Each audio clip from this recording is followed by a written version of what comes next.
Alrighty, so we're going to talk some NBA basketball. Thunder versus the Pacers.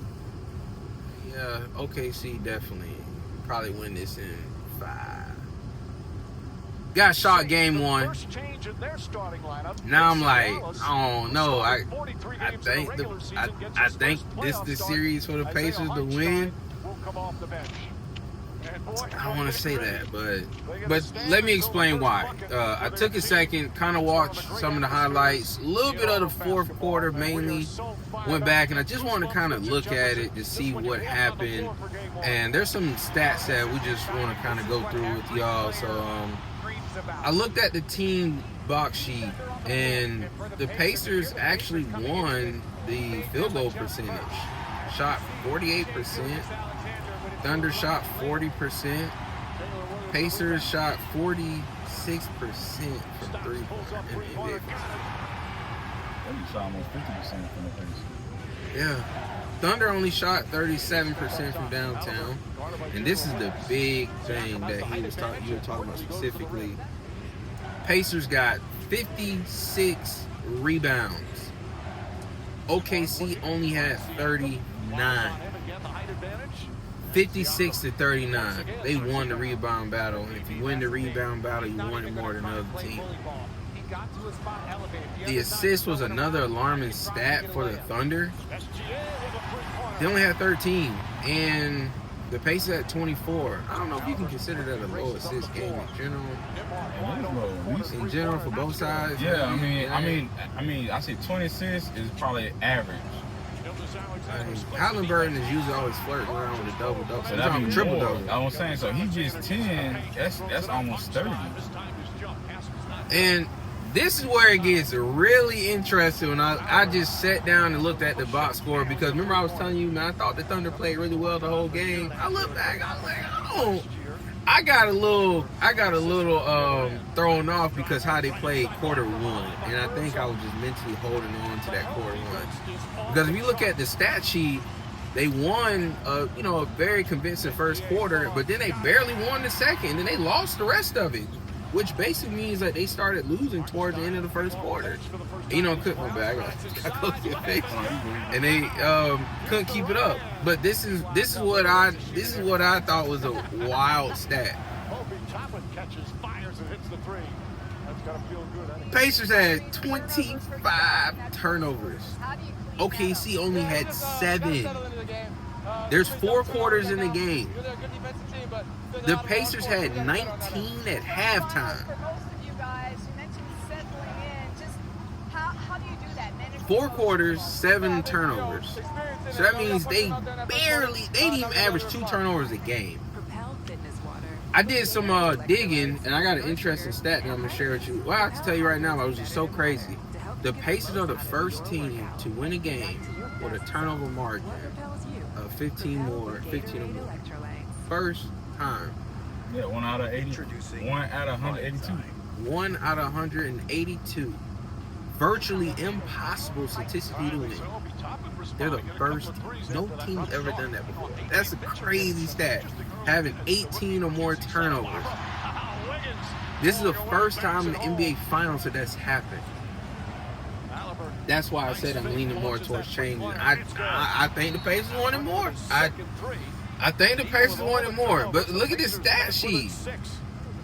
Nesmith, 10 points, 12 rebounds. Pascal, 19 points, 10 rebounds. Miles Turner, 15 points, 9 rebounds.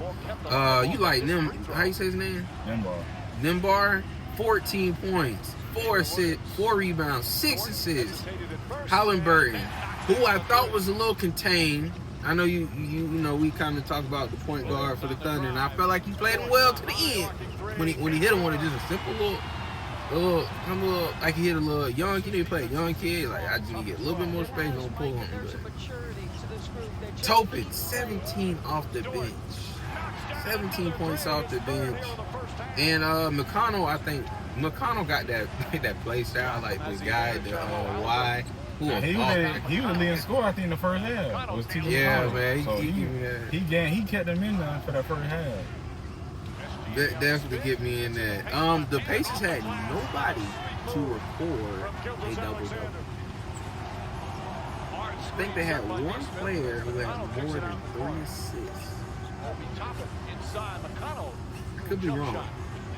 You're right. They don't pass.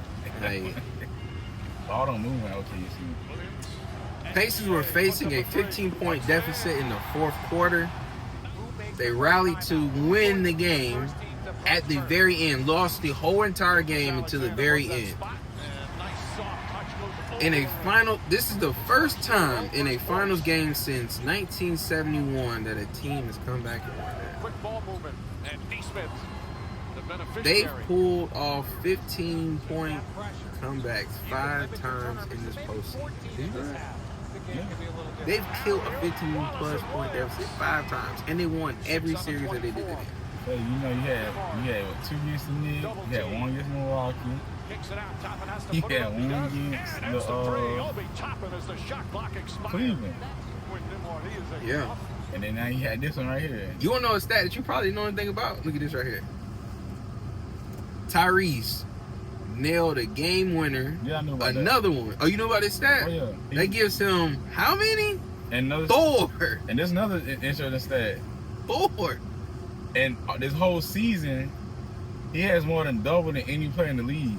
No, I didn't know that. The most comebacks so far in the season was 2. He got 4. Oh, I didn't know that. Yeah. I've been on this. I'm trying Look, to tell you. I take it back. I told you I'm leaning more towards the Pacers a little bit. I hate to say it. I feel like the Pacers can win it in 7 now, low key. Only one player has had more game winners than him, and guess who that is? LeBron James. So he is some really good company. Like, really, really, really good company. So despite them having terrible turnover issues, they still managed to win the game. They won the boards. They won the assist game. They simply just wanted it more. I thought the Thunder were going to win this in 5. I was like, they're going to probably lose one in Indiana, which happens, right? But they cleaned the second half. They had 7 in the second half. So They cleaned it up real good. I mean, they facilitated better. They had better ball control. No, they cut their turnovers almost in half. And that means what? That means the offense is more efficient. That's why they had almost 50% from the field. They made almost half their 3-pointers. Thunder's not a good 3-point shooting team. Yeah, you're right. Absolutely right. They only had 6 turnovers in the second half. So that means in 2 quarters, they only averaged 3 turnovers a quarter. So out of 12 12-minute quarters, they only had 3. So look how, like I said, I was thinking the Thunder. Oh my gosh, going back and watching this, I'm no longer convinced. Just looking at game 1 that OKC got this in the bag. I'm no longer convinced. Now the Thunder do play later on today at 8:30, right? Yeah. Who do you think will win game 2? Pacers. I want to say the Thunder. I want to say the Thunder because I think they get they match up together. Because one thing I did look at it was Shai Gilgeous-Alexander had a good game in general. Never really a high assist guy to begin with. Decent numbers. He had some games where he was at 7 and stuff like 6+. Had multiple games. But he's more of the scorer, the scorer guy. That's mainly just his job. No offense to it. But, let me look back at this. Who else he had to do something for him? I'm going to say this. Don't be surprised he scored under 30 times. And why I say that? Because now the emphasis is getting that ball moving. So he's going to have the ball. He's going to try to pass the ball. He's going to try to get somebody else going. But he's not going to have a big scoring night. He ain't finna go for 38. If he go for 40, something like that, 13 assists they had game 1, it's gonna be probably 8. Yeah, Chet Holmgren did not step up. And he ain't passing the ball. I'm gonna be honest, man. You got to feed him. If the Thunder do not get the team involved, they will lose. I'm like just going back and looking at the numbers and watching that 4th quarter, like I said, and looking at the highlights. Double-edged sword, because if Shea don't get off, that's automatic loss. So there's no way if They don't have a balanced offense with a team. And Shea, what he scored? They said they scored the third highest first playoff game 1, right? He had the third highest point scored. Like, so He has to score, but the team got to figure out. It got to be a way. They don't have no. There's nobody's like really. Shea had a couple good passes that they just smoked. Yeah, a couple. So I will say that. A couple. But guess what? You ain't used to getting the pass from him. So you like, oh shoot, I got the ball just now. What am I gonna do with it? So do you think the support cast gonna step up for Shai Gilgeous? No. Game 2? No. You've kept their stars relatively quiet. A lot of times teams give up when they play the Thunder because, you know, Shea out there dropping 40 on me, and then that kind of kill the other team. Like, ain't no way you get. Like, you gotta play your mental game. So you say no? No. I think they step up. I think they get back to playing Thunder basketball. Thunder basketball ain't win. That's why you changed the first time. You knew it wasn't finna win. I think they overestimated their opponent. But see, the problem is they're not good. They're not good defensively in the interior. That's why they did the whole line. I was gonna ask you about them being able to execute at the end in the closing game, but in my personal opinion, I'm like, now I looked at it, I'm like, nah, you was up 15. You shouldn't even have to worry about execution. You shouldn't even been in that situation, up 15. But if you was executing from start to finish, again, you're not passing because a lot of them points came from Shea just going there and you see most of them highlights him just what? Going to the basket. Going to the basket. Going to the basket. Now, what I will say when I looked at it again, it did look as if the Thunder team was kind of, I don't want to say, I don't want to say they were nervous, but almost like they were like, oh, we're just going to depend on Shai. Like they weren't ready for the moment kind of a thing. Because that last play, he did the spin move that they closed out really well on, and then he just put up a bad shot. He could have passed it to your boy. He should have passed Jalen Williams. Should have passed it to Jalen Williams. Should have gave it up, maybe reset, or he took the shot. I was like, too much time up 1 point. I was like, ooh. And see, he would reset. What that mean? You took Maybe more time to clock. Yeah, maybe they how much time they had left if they reset it. But I'm not for sure. But I just thought he should have passed it. It was enough for Tyrese to get down and hit that shot. So he would have reset. There been no time to clock. So and that could have probably had he reset it. They could have got it still. I think they because again. So here's the thing. I really thought the three-point shot kept the Pacers throughout the game and brought them back and got them the win. They hit 18 three-pointers. Do they do that in game 2? No, the Pacers. 18 threes. So they're going to shoot them. Or they going to hit 18 again. They might hit more. Because now, guess what? Now you're going to have more. You're going to have more one-on-ones. Because obviously, guess what? Their whole thing was actually you know what they're gonna go on more zone because now they're gonna be trying to move this like that because they're trying to do 1-on-1 in game 1. That's what how them guards out there. But guess what? They too small. They trying to do single coverage, this and that. Now you got to play zone a little bit, which means guess what? Somebody else gonna be even more open. So now somebody gonna be side watching Obi Toppin over there, and guess what? Toppin played really well, man. He had some good highlight. He got a good highlight tape. Now you're confused. Now like man, we play more zone. Somebody finna get open, automatic, and they gonna hit it. You playing man to man most of the night because you got too many guards. They got to play 1-on-1. They ain't big enough to guard nobody in no zone. So if you go start Hartenstein tonight, it's gonna be more zone. And guess what? Hartenstein gonna stay in that paint, trying to guard that paint, and it's gonna guess what? You gonna have 5 people out there on the 3. Pacers got 5 shooters on the style line. So somebody got to come out. I don't know if they hit 18 again. I'm going to say no. But I'm also going to say no to the fact that they're going to have more than 20 turnovers again. I don't think they're going to do that again. I say Pacers hitting over I think the Pacers played the most perfect game, if that makes sense. Like, I think this was not a good game, but it was a was game terrible. They fought back in it. You know what I'm saying? Like Charles Barkley terrible. Yeah, I don't know. Terrible. That second half, magnificent. I don't know if that happens again. I still, like I said, I'm leaning a little more towards the Pacers winning in 7. I'm like 52-48, Thunder winning in 6.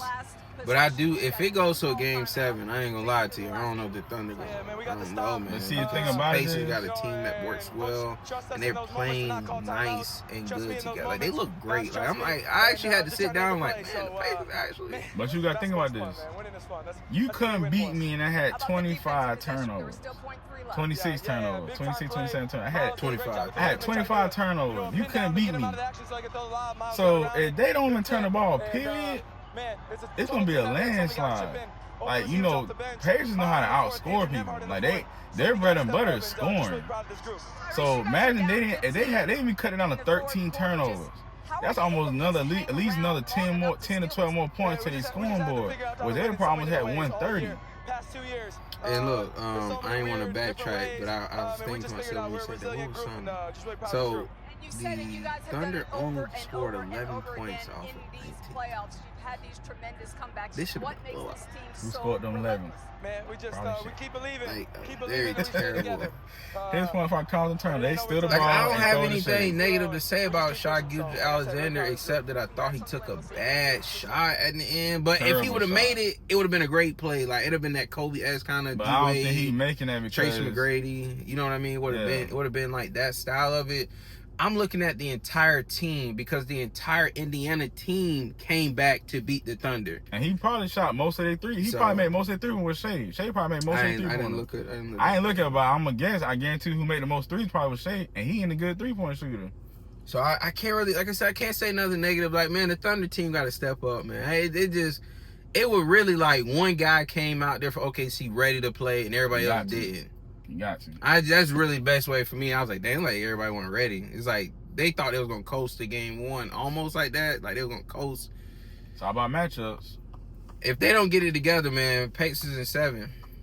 I still lean on Thunder now getting it in 6 games. I think Indiana is definitely gonna win one more. Read between the lines, man. So who you got tonight? You said you got the Pacers winning because you want a sweep. Yeah. I say the Thunder win this one, man. I say the final score 115 to 108 is gonna be the final score. And who winning? Thunder winning. Think the Thunder gonna move the ball around a little bit better. Whatever the score is, I'm gonna be bold with it. Pacers gonna win by 10. If you ain't passing the ball, if you're not scoring off turnovers, the Pacers just showed you what's gonna happen. And I think they're gonna clean that up. Chet Holmgren's gonna have to step up. I don't think they go out another game. They're gonna blow in the NBA Finals. I don't think they do that. Listen here. The last Thunder team to make it to the finals won how many games? They won against the Miami Heat though. But y'all let us know what y'all think in the comment section down below. Who wins game 2? Do y'all agree with what I'm saying and what he's saying?